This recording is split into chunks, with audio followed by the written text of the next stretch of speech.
ওই জাহান্নামের গর্তের বর্ণনা দিতে গিয়ে আমার নবী রাহমাতুল লিল আলামিন বলেন, মসজিদে নববীর মধ্যে একদিন নবীজি আমার বসা, এমন সময় সাহাবায়ে কেরামরা রয়েছেন তার সামনে, উপর থেকে ধপাস করে পড়ার মতো একটা বড় আওয়াজ হলো।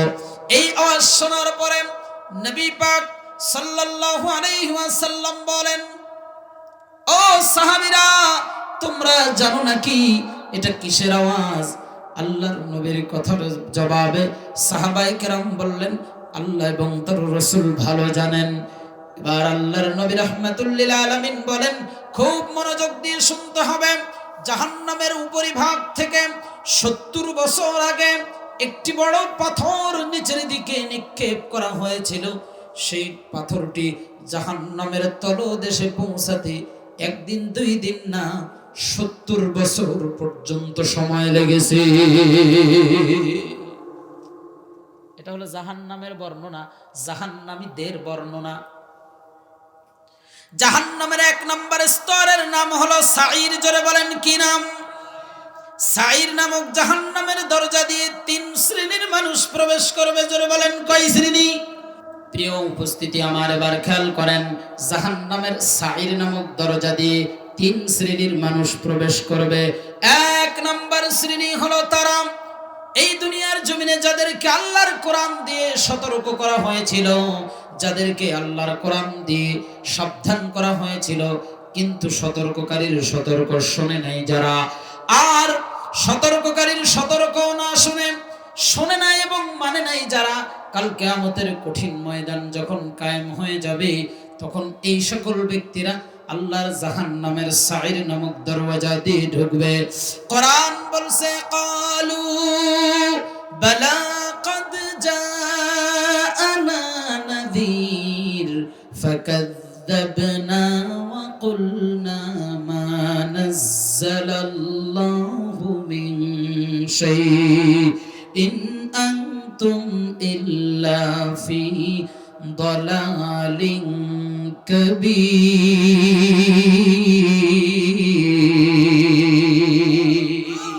যারা বলেন আল্লাহু আকবার। সূরাতুল মুলকের 9 নম্বর আয়াতে আল্লাহ পাক রব্বুল আলামিন বলেন, ক্বালু বালা ক্বাদ জাআনা নাযীর। জাহান্নামের ভিতরে যখন নিক্ষেপ করা হবে, তখন সাঈর নামক জাহান্নামের দ্বার রক্ষী ফেরেশতা যারা থাকবে, ওরা এবার এদেরকে ডাক দিয়ে বলবে, ক্বালু বালা ক্বাদ জাআনা নাযীর, তুমি কেন জাহান্নামে এসেছো? দুনিয়ার জমিনে তোমার কাছে কি কোনো রাসূল যায়নি? তোমার কাছে কি কোনো সতর্ককারী যায়নি? দুনিয়ার জমিনে আলেম উলামা যারা ছিল, তারা কি তোমাকে আল্লাহর কোরআন দিয়ে, আল্লাহর বিধান দিয়ে, রাসূলের আদর্শ দিয়ে জাহান্নাম থেকে, খারাপ পথ থেকে, অসৎ পথ থেকে তোমাকে কি সতর্ক করে শোনায়নি?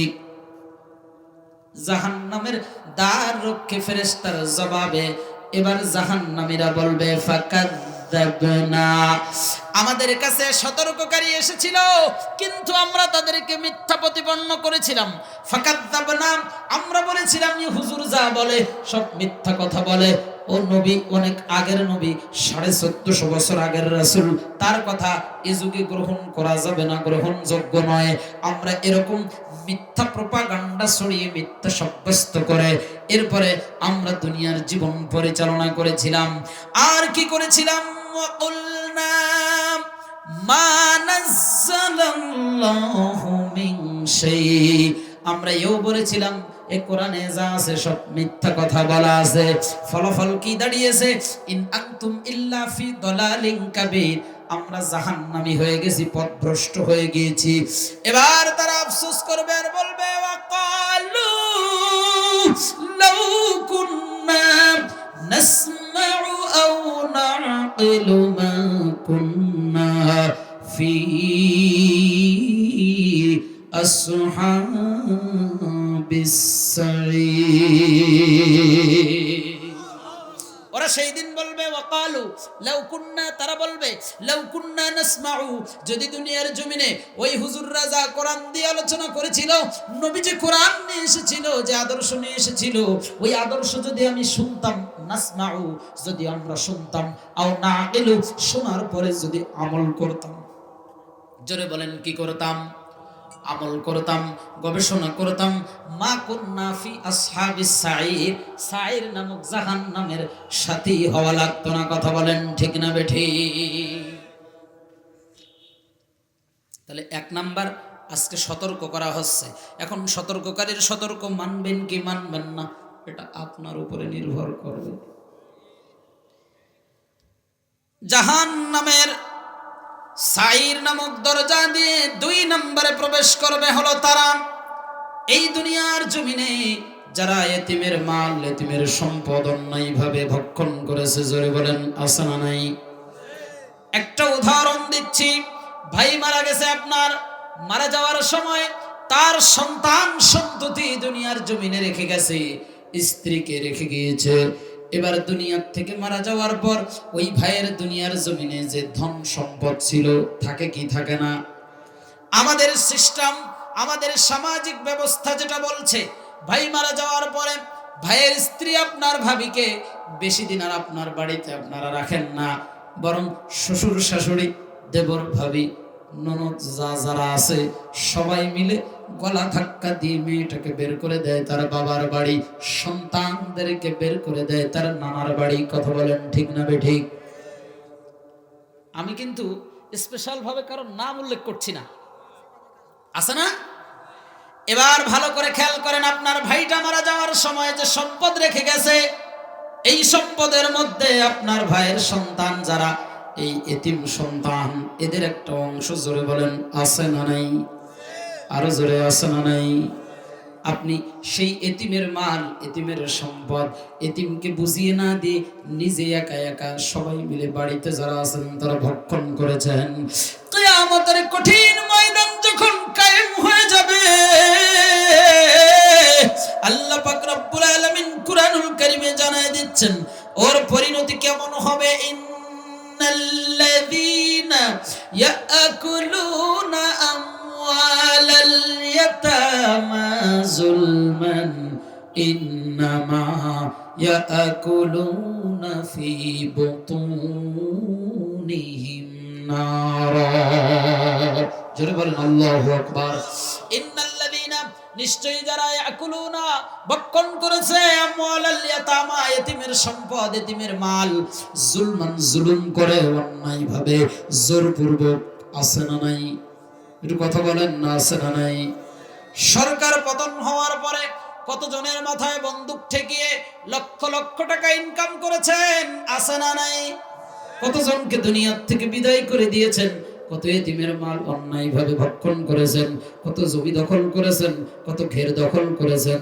এরকম এতিমের সম্পদ যদি 1 চাইরানা পয়সা পরিমাণ দখল করেন, আমার আল্লাহর ঘোষণা খেয়াল করেন, আমওয়ালাল ইয়াতামা যুলমান, জুলুম করে অন্যায়ভাবে যারা এতিমের সম্পদ ভক্ষণ করে, আল্লাহ তাআলা বলেন ইন্নাল্লাযীনা ইয়াকুলুনা আমওয়ালাল ইয়াতামা যুলমান ইন্নামা ইয়াকুলুনা ফি বুতুনিহিম নারা। তারা তো ইতিমের মাল খায় না, বরং তারা তাদের পেট পূর্ণ করেছে জাহান্নামের আগুন দিয়ে। ও সায়াসলাউনা সাইরা, এরা সাইর নামক জাহান্নামে যাবে। বুঝতে কষ্ট হচ্ছে না তো? জাহান্নামের সাইর নামক দরজা দিয়ে 3 নম্বরে প্রবেশ করবে তারা। এই দুনিয়ার জমিনে আখিরাত দিবসকে, হিসাব নিকাশের দিবসকে, কিয়ামত দিবসকে অস্বীকার করেছিল যারা, এক শ্রেণীর মানুষ আসবে দেখবেন, থাকবে দেখবেন, যে দুনিয়ার জীবন শেষ হয়ে যাওয়ার পর আল্লাহ তাআলা কবর জগৎ দিবেন, ঠিক না? 6 দিন পরে নখ খসে যাবে, 9 দিন পরে চুল। কবর গৃহের সামান নিতে কইরো না কেউ ভুল, কবর জায়গা ভালো না, আমল দিয়ে কবর গৃহ সাজিয়ে নিতে হয়। কথা বলেন ঠিক কিনা? আপনি কবর জগতে যাবেন, 6 দিন পরে নখটা খসে খসে পড়ে গেল, 9 দিন পরে চুলগুলো খসে খসে পড়ে যাবে, এরপরে 17 দিন যাওয়ার পরে পেটটা ফেটে যাবে, এ পেটের নাড়ি ভুড়ি যা কিছু ছিল সবকিছু পোকার মাকড়ের খাবার হয়ে যাবে। আরো কিছুদিন যাওয়ার পর শরীরের গোশতগুলো পড়ে যাবে। 60 দিন যাওয়ার পরে 90 দিনে আপনার শরীরের হাড়গুলো আলাদা আলাদা হয়ে যাবে। এবার এক শ্রেণীর মানুষ আছে দেখবেন, তারা বলে যে আমরা যদি এইভাবে মাটির সাথে মিশে যাই তাহলে আল্লাহ তাআলা আবার কিভাবে আমাদেরকে উঠাবেন।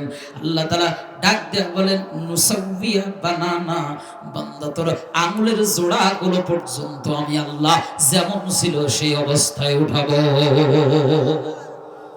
এবার বলেন তো বিচার দিবস আছে না নাই? বিশ্বাস করেন? করেন? বিশ্বাস করা এটার নাম ঈমান, এটা দরকার। জাহান্নামের আরেকটি স্তরের নাম হলো সাকর। জোরে বলেন কি নাম? অপরাধগুলো মনে রাখবেন, স্তরের নামগুলো মনে রাখার চেষ্টা করবেন। এই সাকর নামক জাহান্নামের দরজা দিয়ে 4 শ্রেণীর মানুষ প্রবেশ করবে। জোরে বলেন কয় শ্রেণী? আরো জোরে কয় শ্রেণী? 1 নাম্বার শ্রেণী হলো তারা দুনিয়ার জমিনে যারা নামাজি ছিল না। জোরে বলেন কি ছিল না?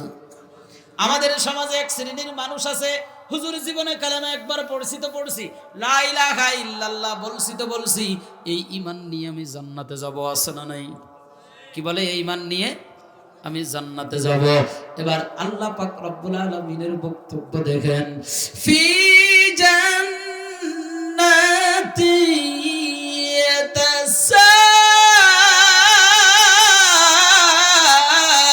ইয়াতাসাআলুন।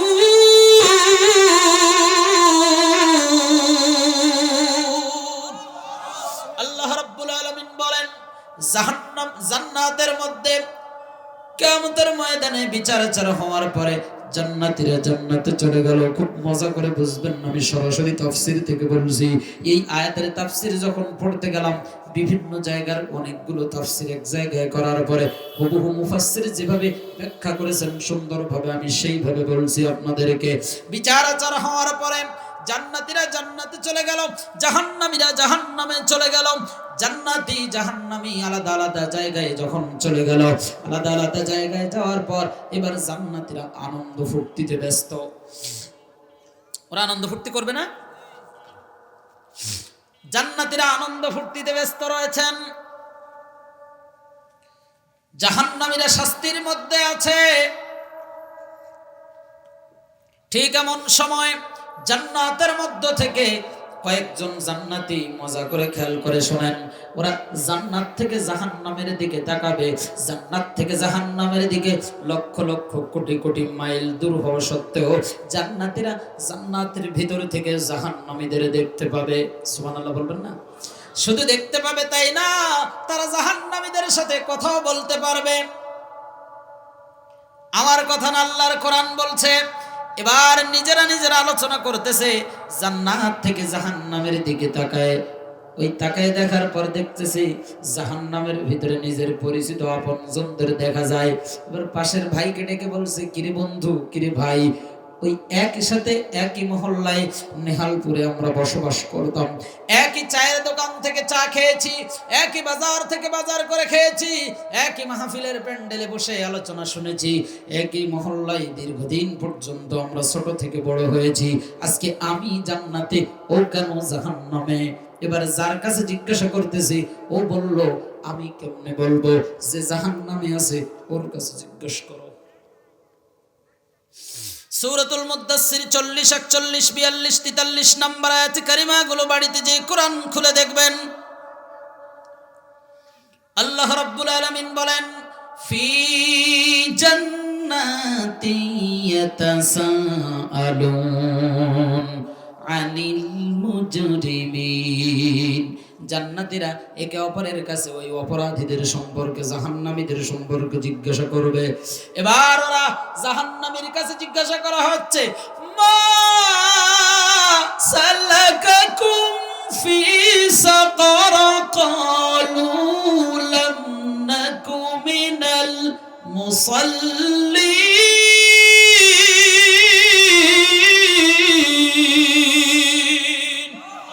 জাহান্নামীদের কাছে জিজ্ঞাসা করা হচ্ছে, বলে মা সালাকাকুম ফি সাকার, কেন তুমি আজকে জাহান্নামে এসেছো?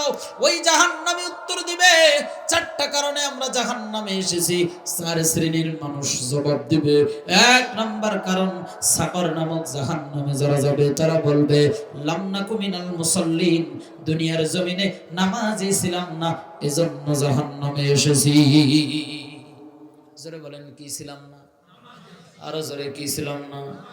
সমাজে এক শ্রেণীর মানুষ দেখবেন বলবে আমি নামাজ পড়ি না তাতে কি হয়েছে, রোজা রাখি না তাতে কি হয়েছে, নামাজ পড়ি না তাতে কি হয়েছে, রোজা রাখি না তাতে কি হয়েছে, কোরআন পড়ি না, হাদিস পড়ি না, ইসলামী জীবন বিধান মানি না, কি হয়েছে তাতে কি হয়েছে, আমার মনটা তো ঠিক আছে। আছে না নাই? আর নামাজ পড়ি না দেখি ইমান তো ঠিক আছে। এই কথা যারা বলেন, আপনার কাছে এবার আমি প্রশ্ন রেখে গেলাম, আপনার কথা যদি ঠিক হয় তাহলে আল্লাহর কোরআনের কথা কি ভুল? আল্লাহ তাআলা বলেন যারা দুনিয়ায় নামাজি ছিল না ওরা জাহান্নামে যাবে। ওরা কোথায় যাবে? দুই নম্বরে যারা জাহান্নামের ভিতরে যাবে ওরা জবাব দিবে ওয়ালাম নাকুনু তুইমুল মিসকিন, দুনিয়ায় থাকতে মিসকিনদেরকে, অসহায়দেরকে খাবার দিতাম না। তাহলে এক নাম্বার, যারা নামাজি ছিল না, বেনামাজি তো আপনাদের এলাকায় একটাও নেই। আছে? আছে মানে আজকে ঈশান নামাজ পড়িনি এরকম লোক এই ময়দানে থাকতে পারে কি পারে না? আহা, যারা বেনামাজি আপনার সম্পর্কে দুই এক লাইন বলে যায়, রাগ করবেন না। আল্লাহর নবীর রাহমাতুল লিল আলামিনের জলিলুল কদর সাহাবী আব্দুল্লাহ ইবনে আমর ইবনুল আস রাদিয়াল্লাহু তাআলা আনহু থেকে বর্ণিত, তিনি বলেন আন্নাহু যাকারাস সালাতা, নবী সাল্লাল্লাহু আলাইহি ওয়াসাল্লাম একদিন আমাদের সামনে নামাজ সম্পর্কে আলোচনা করতে গিয়ে বলেন মান হাফাজা আলাইহা কানাত লাহু নূরান ওয়া বুরহানান ওয়া নাজাতান ইয়াউমাল কিয়ামা, দুনিয়ার জমিনে যারা 5 ওয়াক্ত নামাজ সময় মতো আদায় করবে, কাল কিয়ামতের কঠিন ময়দান যখন কায়েম হয়ে যাবে, এই নামাজ তার জন্য নূরান নূর হবে। সুবহানাল্লাহ বলবেন না? কেমন যেন অমনোযোগী, কেউ এদিকে অমনোযোগ, কেউ এদিকে মনোযোগ, খারাপ লাগতেছে নাকি? কানাত লাহু নূরান, কিয়ামতের ময়দানে নামাজ তার জন্য নূর হবে, আলোকিত হয়ে যাবে। অবুরহানান, নামাজ তার জন্য দলিল হবে। ওয়া নাজাতান ইয়াউমাল কিয়ামা, কিয়ামতের ময়দানে এ দুনিয়ার নামাজ তার জন্য, নামাজ আদায় করবে যারা, তার জন্য নামাজ মুক্তির ওসিলা হয়ে যাবে। হাদিসের পরের অংশে দেখেন ওয়ামান লাম ইউহাফিজ আলাইহা লাম ইয়াকুন লাহু নূরান, দুনিয়ার জমিনে যারা নামাজ আদায় করবে না, নামাজের হেফাজত করবে না, আল্লাহ পাক রব্বুল আলামিনের রাসূল বলেন লাম ইয়াকুন লাহু নূরান, নামাজ তার জন্য নূর হবে না, ওয়ালা বুরহানান, নামাজ তার জন্য দলিল হবে না, ওয়ালা নাজাতান, নামাজ তার জন্য মুক্তির ওসিলাও হবে না। শুধু তাই নয়, ওয়া কানা ইয়াউমাল কিয়ামাতি মা কারুন ওয়া ফিরআউন ওয়া হামান ওয়া উবাই ইবনে খালফ, যারা নাকি বেনামাজি ছিল, নামাজ আদায় করতো না, এই দুনিয়ার জীবনে যারা নামাজি ছিল না, কিয়ামতের কঠিন ময়দান যখন কায়েম হয়ে যাবে, কিয়ামতের ময়দানে বিচার হওয়ার পরে বেনামাজির শাস্তি হবে। এরা ফেরাউনের সাথে, হামানের সাথে, কারুনের সাথে, উবাই ইবনে খালফের সাথে তাদের হাসর হবে। নাউজুবিল্লাহ বলবেন না? এবার বলেন তো, যদি কারোর হাসর বেনামাজির সাথে হয়, যদি কারো হাসর ফেরাউনের সাথে হয়, ওর কি জান্নাতে যাওয়ার কোনো গ্যারান্টি থাকবে? ফেরাউন তো অনেক বড় আল্লাহর ওলি নাকি? ফেরাউনের সাথে যদি কারো হাসর হয়, এই শীতের রাত ভোরবেলা আপনি উঠতে পারেন না, অথচ দীর্ঘ রাত মোবাইলে অ্যালার্মটা দিলে কিন্তু ভোরবেলা ওঠা যায়। কথা বলেন ঠিক কি? প্রিয় উপস্থিতি, লক্ষ্য করেন জাহান্নামের সাকার নামক দরজা দিয়ে যারা ঢুকবে, এদের 2 নম্বর শ্রেণী হলো ওয়ালাম নাকুন তুইমুল মিসকিন, দুনিয়া জমিনে যেই সকল ব্যক্তিরা মিসকিনদেরকে খাবার প্রদানে উৎসাহিত করত না, খাবার দিত না। 3 নম্বরে ওয়া কুন্না নাখুদু মা মাআল খাইদিন।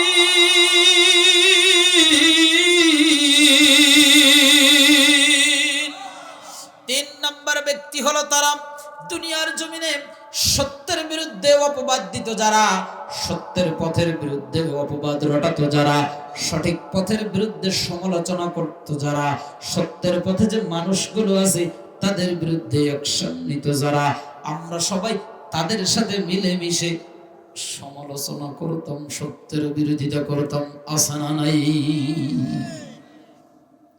চায়ের দোকানে একজন বলল হুজুরের যদি দোষ না থাকে হুজুর জেলখানায় গেল কেন? এখন আমরা যারা পিছনে আপনারা যারা ছিলেন এরা বলতেছে আসলেই তো ঠিক, হুজুরের যদি দোষ না থাকে তো হুজুর জেলখানায় যাবে কেন?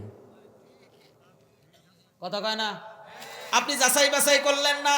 ওই যে এক গ্রুপ নৌকা নৌকা নৌকা দেখেছেন আপনারা? এখন নৌকা তৈরি হওয়ার পরে ওটা ঠেলে যখন নদীতে নামাতে হয় তখন ধাক্কা দেওয়ার সময় কি বলে বলেন তো? হ্যাঁ, একজন গায় আর পিছন দিক থেকে হেইও বলে ঠেলা দেয়, ঠিক না? এই হেইওর দলে যারা ছিলেন সত্যের বিরুদ্ধে অপবাদ দিয়েছে বড় বড় নেতা নেত্রীরা, আপনারা বলেছেন হ্যাঁ আমরা নেতার সাথে আছি। আছে না নাই? আছে না নাই? আছে না নাই? এখন আবার স্বৈরাচারের পতন হওয়ার পর আপনি এবার ডিগবাজি দিয়েছেন আমরা তো তোমাদের সাথে সারা জীবন ছিলাম। ইদা লাকুল্লাযীনা আমানু ক্বালু আমান্না, ঈমানদারদের সাথে যখন সাক্ষাৎ হয়, ওদের মজলিসে যখন বসে, ওদের বৈঠকে যখন বসে, তখন বলে আমরা তো আসলে পাক্কা ঈমানদার, আমরা মাসে মাসে টাকা দিয়েছি, পয়সা দিয়েছি, বৈঠকে এসেছি, আমরা ভালো পথে ছিলাম। আবার যখন শয়তানের দলের সাথে সাক্ষাৎ হয় তখন বলে ওয়াইদা খালাউ ইলা শায়াতিনহিম ক্বালু ইন্না মাআকুম ইন্নামা নাহনু মুস্তাহজিউন, আমরা তো আসলে তোমাদের সাথে ছিলাম, ঈমানদারদের সাথে একটু ঠাট্টা করার জন্য গেছিলাম। এরকম পাক্কা শয়তান মুনাফিক আছে না নাই? আছে না নাই? যখন যেই দিকে বৃষ্টি আসে তখন সেই দিকে ছাতা ধরে, বৃষ্টির পানির ফোঁটা নিজের গায়ে লাগাতে চায় না। যখন যে দল ক্ষমতায় আসে তখন সেই দলের পিছনে ঘুরে, জেল জুলুম হামলা মামলা ওগুলো আমার উপর দিয়ে আসবে না, আমি সব সময় ফ্রেশ আছি। কথা বলে না ঠিক কিনা? কিয়ামতের ময়দানে ওয়া কুন্না নাখুদু মাল খায়দিন, সত্যের বিরুদ্ধে যারা অপবাদ দিত, সত্যের বিরুদ্ধে যারা গুজব রটাতো, সত্যের বিরুদ্ধে যারা অ্যাকশন নিত, সত্যের পথের মানুষদের বিরুদ্ধে যারা হামলা মামলা করত, আমরা তাদের সাক্ষী হতাম, আমরা তাদের বিরুদ্ধে স্লোগান দিতাম, আমরা তাদের বিরুদ্ধে অ্যাকশন নিতাম, আমরা তাদের বিরুদ্ধে মুখ দিয়ে কথা না বললেও মনে মনে সমর্থন করতাম। এখন আপনি আমার দোহাই দিবেন হুজুর আমাদের তো পিঠের চামড়া থাকবে না, আমাদের তো দেয়ালে পিঠ থেকে গেছে, কি আর করব? আপনার এই কথা যদি আমার নবী বুঝতো তাহলে আল্লাহর নবী নবুয়তের ৪র্থ বছরে ইসলামকে কুরবানি দিয়ে কাফেরদের সাথে নবী আপোষ করে নিত। নবুয়তের ৪র্থ বছর আল্লাহর নবীর বিরুদ্ধে কাফেররা আইন করেছিল ৪টা। জোরে বলেন কয়টা? এর মধ্যে ৪ নম্বর আইন, মোহাম্মদ তুমি কিছুদিন এসে আমাদের মূর্তি পূজা করো, আমরা কিছুদিন গিয়ে তোমার রবের ইবাদত বন্দেগী করি। আদ্দুলাউ তুদহিনু ফায়দহিনুন, সূরাতুল কালাম 29 নম্বর পারা 4 নম্বর পৃষ্ঠায় আল্লাহ তাআলা বলছেন ওগো নবীজি আপনি যদি একটু নমনীয় হন, কাফেরেরাও আপনার প্রতি নমনীয়তা দেখাবে, ওরা আর কঠোর হবে না। এখন যারা সারা জীবন স্বৈরাচারের সাথে বাতিলের সাথে নমনম করেছেন, হুজুর হুজুর করেছেন, পিছনে পিছনে ঘুরেছেন, স্বৈরাচারী সরকার তাদের সাথে ভালো নমনীয় ছিল, কিন্তু যারা সত্যের পথে ছিল তাদের বিরুদ্ধে অ্যাকশন ছিল কি ছিল না? ওয়া কুন্না নাখুদু মাল খাইদিন। জাহান্নামের সাকর নামক দরজা দিয়ে 4 নম্বরে যাবে তারা যারা সত্যের বিরুদ্ধে গুজব রটাতো, সত্যের বিরুদ্ধে অ্যাকশন নিত, সঠিক পথের মানুষদের বিরুদ্ধে যারা কথা বলতো।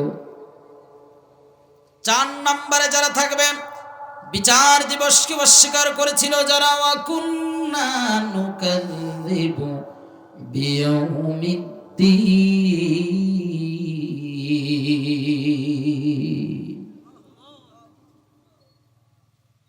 বিচার দিবসকে অস্বীকার করতো যারা। রাগ করতেছেন? মাঝে মাঝে একটু রাগ হবে, কিন্তু কি আর করার। জাহান্নাম কয়টি? জোরে বলেন না, কয়টি? কয়টি? সবাই বলেন কয়টি? এর দরজা আছে কয়টি? আরো জোরে কয়টি? এক নম্বর স্তরের নাম বললাম সাইর, 3 শ্রেণীর মানুষ। 2 নম্বর স্তরের নাম সাকর, 4 শ্রেণীর মানুষ। এরপরে জাহান্নামের আরো একটি স্তরের নাম হলো জাহিম। জোরে বলেন কি নাম? জাহিম নামক জাহান্নামের দরওয়াজা দিয়ে 8 শ্রেণীর মানুষ প্রবেশ করবে। জোরে বলেন কয় শ্রেণী?